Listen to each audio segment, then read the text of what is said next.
গোটা বিশ্ব যখন অর্থনৈতিক মন্দা আর অনিশ্চয়তায় কাঁপছে, তখন বিশ্বের সব থেকে বড় শক্তিগুলো কার ওপর ভরসা করছে জানেন?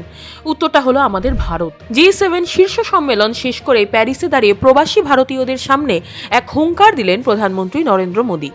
তিনি স্পষ্ট জানিয়ে দিলেন, ভারত আজ আর শুধু একটা দেশ নয়, বরং গোটা পৃথিবীর কাছে সব থেকে বিশ্বস্ত এবং নির্ভরযোগ্য সঙ্গী।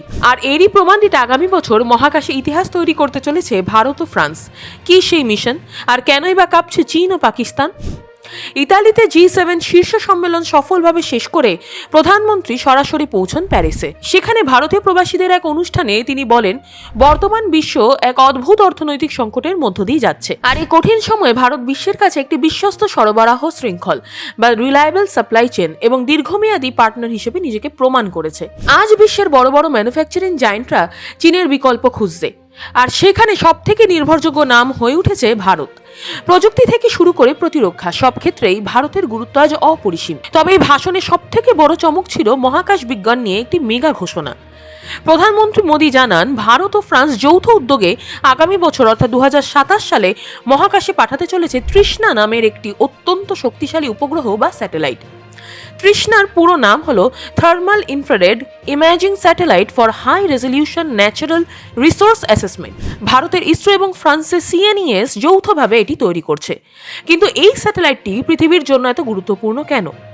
কারণ এটি মহাকাশ থেকে পৃথিবীর মাটির তাপমাত্রা এবং জলের বাষ্পীভবন একেবারে নিখুঁতভাবে মাপতে পারবে। এর ফলে বিশ্বজুড়ে কোথায় খরা আসতে চলেছে বা কোথায় জলের সংকট তীব্র হবে তা অনেক আগেই জানা যাবে।